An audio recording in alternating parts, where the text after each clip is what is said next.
Emin erkeklerimizge mına uşul ayal tanıdığı Peygamber Aleyhisselam'dan bir hadisi var iken Yakulu Nebi sallallahu aleyhi ve sellem fi hadisi sahih tunkahul mar'a li arba'atin limaliha ve li cemaliha ve li hasabiha ve li diniha fazfar bi zati din taribat yadak. Peygamber Aleyhisselam ayal kişi turmuşka ayal kişinin tandap atkanda da 4 nersesine kara üylöndüler dedi. 4 nersesini eski aldılar dedi. Birinci, mına oşol ayaldın sululuğuna karagla, andan keyin anın mal dünyasına karagla, andan keyin anın ata tegine karagla, andan keyin anın din tarafına karagla. Arkasında keskin türde aytıp koyup atat, kolun kurgur, din jagını körök eski algın dep koydu Peygamber Aleyhisselam arkasında. Özü negizi 4 nersesine karaydı. Bulardın dağın ortunu aytamı tuğanda. Emne üçün Peygamber Aleyhisselam 4 nersesini bu yerde eski aldı. Mal dünyasını karagıla degeni, bayını izlep al degeni emes tuğanda. Ayalın bay bolsun, ayalındınca kayın jurtumdun akçaсын jep, maza kılıp yaşa degeni emes tuğanda. Emi bilesizler, kayın jurtun akçaсын jegen, bari bir al mildetli oladı. Sözsüz bir günü mildet var. Bu şu yerge de bir okuyan ayet ötürü. Bir adam atası ömür boyu şu katlı neme kılatken de ömüründe nasihat kılatken, yaşlıgınança. Ulum, üylöngönünde esin bolsa kayın jurttan bir nerse albağın depçe. Esin bolsa katından bir demke albağın. Anıtı bari bir mildetli oladı degen nerseni kulağına kuyup durad eken. Anan janağı jigit üylöngönden keyin çındığında kayın jurttan eş demke albaptır. Şunday bir beken turuptur. Kança jıl yaşayıp eş nerse albay. Üy salar. Üy salganda dağın hayratası onu salın koşayım, kişinin akça salın koşayım, mındak kılayın dese yok. Eş nerse albay. Men özü büyüğümü küçüğümü salayın der. Eş nerse albay eken. Anan üyünün üstünü javvatkan uçurda atası bir üyünde, kaynatasının üyünde bir janagınday karagaydan bolgon bışık bir çoğun ustun var eken. Oşol ustundu kaynatası alıp gelip beretken. Oğlum emi bizdin de kiçine olsa dağın salımız bolup kalsın. Kel mına uşun ustundu da koşup koy. Biz dağın estep jüröyle degen siyaptı bulup janagı ustundu koşturup koyatken. Meyli dep emi bilesizler karagayda ortogo karı dep koyat, ortogo karı kılıp taştayt, anan büt bardık starapillerdi. Ağa taşta oşenti üyünü salıp bütet.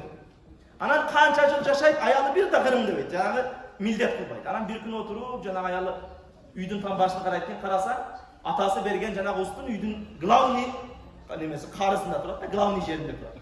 Anan kara oturup jakşıya matan uşunu vergene bol bolsa müyüz tutpay kalmaken deytmişler. Anan janagı jigit daro janagı üydü buzdurup eptep janagı nemeni alıp barıp berip anan kayra jaup andan keyin kutulgan eken. Oşol siyaktуу emne kayın jurttan algan nerse tuğganda al tatыбай. Bir gün bari aytıp koyot. Bir gün kiçine bir söz salашıp kalas, bir gün anan oğuzunuzga jep oturup kalas. Oşon üчүн esибиз болсо kayın jurttan alıştın kereги жок. Ayemi bu Peygamber Aleyhisselam'dan janagı hadisi emne üçün anda. Emne üçün Peygamber Aleyhisselam ayaldın mal dünyasını kara dedi. Peygamber Aleyhisselam'ın aytkan hadisinin manası şıl tuğanda. Tengdik degen nerse var Arap dilinde. Tengdik dep koyup, mına oşol fiqhi masalalarda kitaplarda keltiret. Tengini algın dedi. Sebep bay kedeydi albasın, kedey baydı albasın dedi. Sebep bay kızga üylönüp alsa, sen özün zorga yaşaysın, anan sen үйüngө kelgenden keyin anı alıp ber, bunu alıp ber, aytor ömürün bir jakşı ötpeyt. Anın ajırашıp ketүү мүмкүнчүлүгү көбүрөөк болот. Je болбосо өзүң бай туруп кедей кызды алып алган болсоң дагы ал дагы эми байлыктын жашоосуна көнгөн эмес ал. Кыйналып жашап көнгөн. Бул жака келгенде көп кетиш коркунучу да бар. Ошон үчүн туугандар эмне дейт? Пайгамбар Алейхиссалам айтты, аялды үйлөнүп атканда малына кара, сени менен мал дүйнөсү теңирак болсун дейт. Өзүң дыйкан болсоң, депутаттын кызына асылба. Өзүң депутаттын баласы болсоң, дыйкандын кызын эмес, өзүң окшогон башка бир депутаттын кызын ала бер деген маселе туугандар. Андан кийин экинчи нерсе ата тегине карагыла деди туугандар. Ата тег дагы бул зарыл нерсе туугандар. Атасынын кандай болушу, апасынын кандай болушу бул өтө зарыл нерсе. Эми бул дагы айтып коелу. Жана интернетте жүрөт эле бир сөз. Үйлөнгөнгө чейин кайненеңи, энеңди таныгын дейт. Эгер үйлөнгөнгө чейин энеңдин ким экенин, кайненеңдин ким экенин тааныбасаң, үйлөнгөндөн кийин энеңди көрбөсөт дейт да. Ошого окшоп энесини көрүп алайлы туугандар. Энесинин кандай экенин билип туруп, таанып туруп, энеси кандай адам, жакшы адамбы, жаман адамбы? Себеп баары бир ата текке тартат. İnsan bari bir ata tekke tartat turganda. Oşon üçün жакшы адамдын кыздары болсо, Al uçurda bir kichine bir bayağı kut bilözi jamanırak sizge körünüp atkan boluşu mümkün. Bari bir bирок жақсы жаққа тартат. Егер жаман адамдын кызы болгон болсо, Кудай сактасын. Ата теги жаман болгон болсо, анда бari bir күн ошол жаман жагына тартып калышы мүмкүн туугандар. Ошон үчүн ата тегине дагы пайгамбар алейхисалам эске алгыла деди. Андан сырткары сулуулугуна деди. Эми бизде динине дейбиз дагы сулуусуну караба дейт туугандар, жок. Аял кишини үйлөнүп атканда мына ошол чырайы дагы сизге жагуу шарт, милдет. Пайгамбар алейхисалам жанына. Bir sahaba keldi dagı, ya Rasulullah, men ansarlardan bir ayalla үйрөнүп атам dedi. Пайгамбар алейхисалам айтты, аны көрдүңбү, сага жактыбы dedi. Жанагы сахаба айтты, жок ya Rasulullah, көргөн жокмун dedi. Аны көрүп алдым. Аны сөзсүз көргүн, карагын. Себеп ансарлардын көзүндө bir кара bir insanga жагымсызыраак bir нерсе болот dedi да. Жүзүндө ошондой bir кара дак болот экен, ошондой экен. Ошон үчүн эмне эртең үйлөнгөндөн кийин эми башка аялдарды карап, анан өзүң аялың жакпай турган болсо, бул дагы болбой тургандар. Ошон үчүн эмне албетте мына ошол аялды дагы сулуулугуна, чырайына карап алыш керек. Эми чырайына карап алыш керек дегени 1 жыл, 1,5 жыл аны менен сүйлөшүп алыш керек деген эмес. Bir жолу көр, эгер bir жолу көргөндө болбой калса дагы bir жолу көр. Болду, ошон менен үчүнчүсүндө нике кыйылсын, ошон менен жашап кете берет тургандар. А биздикилер эмне болуп атат? Биздикилер тойго чейин эле наузу билла көп маселелер чечилип калып атат.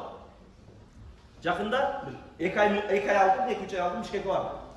Эми албетте баягы талак маселелери өтө көп келгендиктен Бишкекке барганда дагы bir 4-5 үй бүлө келди. Талак маселеси менен.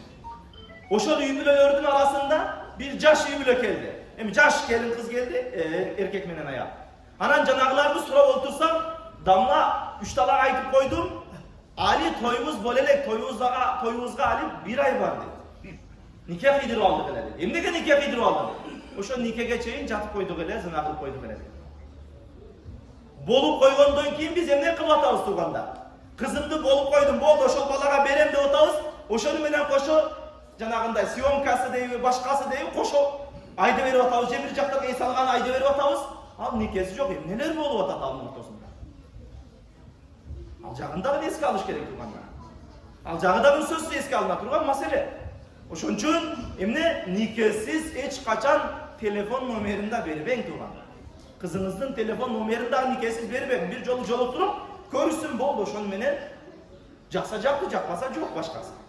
Ошону менен той болсун. Антип о 1 жыл, 1,5 жыл сүйлөшсүн, бири-бирин жактырсын. О тойго чейин эле бири-бирин таанып бүтүп атат. Тойдон кийин кызыктуу эч нерсе калбайт, сөз деле калбай калып атат да. Тойго чейин күндө саат 3гө чейин, 4гө чейин экөө сүйлөшүп жатат. 1 ай, 2 ай же 1 жыл сүйлөшүп, тойдон кийин кызыктуу эч нерсе калган жок. Bir эле маселе калды, анда көшөгөдө көрдү, ошону менен болду, кызыгы жок. Ошону менен 1 айдан кийин ажырашып кеткендер өтө эле көп болуп атат туугандар. Азыр ажырашкан статистиканы карасаңыздар, ажырашкандардын 60-70% ошол 1 жыл, 1,5 жыл, 2 жыл сүйлөшкөндөр болуп атат туугандар. А илгери аталарыбыз сонун үйлөнгөн да. Мына аласың, болду. Ошону менен той болуп кете берген. 1 жолу көргөн, 2 жолу көшөгөдө көргөн ошону үчүн. А бирок бул жакта жашоодо кызыктуу көп нерсе болгон. Себеп ал кызды тааныбайт. Таанышат, сүйлөшөт, ошону менен бири-бирин жаш тааныга чейин 5-6 ай болуп, бири-бирине үйрөнүп кетет, ошону менен жашоо уланып кете берет туугандар. Ошон үчүн тойго чейинки сүйлөшүүлөрдү, тойго чейинки кыз жигит болуп жетелешип жүргөндөрдү бир аз этият кылайлы туугандар. Мына жигиттер ошол мени эле жакшы көрөт, бул кыз сүйлөшкөн кызым мени эле мага тиемдеп атат дегендер туугандар. Мына ошол Аллахтан коркпой, оронуп алып, даже оронуп алып туруп сиз менен сүйлөшкөндөр бар. Жигиттер, оронуп алып туруп сени менен сүйлөштү, бил. Андан эч качан манастар төрөлбөйт тууган. Андан эч качан манастын урпактары төрөлбөйт тууган. Дагы баягы жөнөкөй эмес да, оронуп алып туруп сүйлөштү, ал эң бир бузук адам ошол болот тууган. Же сакал коюп алып кыздарыбызга да айталы. Сакал коюп алып сени менен сүйлөшүп жүрүп атабы 1 жылда. Парк айланып мороженое жеп жүрүп атабы? Ал балдарыңа жакшы ата боло албайт. Эртең сага үйлөнгөндөн кийин дагы башкасы менен жүрүп, айтор көчөдөн келбей турган эркектер ошолор болот тууган. Ошон үчүн мына ошол сүйлөшүү маселесине дагы сөзсүз түрдө көңүл бурайлы, эске алайлы. Андан кийин 4-нчү нерсеси, албетте ал үйлөнүп аткан аялдын дин тарабына караганда. Albatta din tarafı, din tutum tarafı jakşı olsun. Dinden düşünügü jakşı olsun. İnşallah eğer oşol ayalımыздın dinden düşünügü olsa, Kur'an'ı olsa, ilimi olsa, inşallah baldarımız dagın jakşı tarbiyalar, baldarımızdan dagın alımlar, paralar çıkar degen mesele inşallah.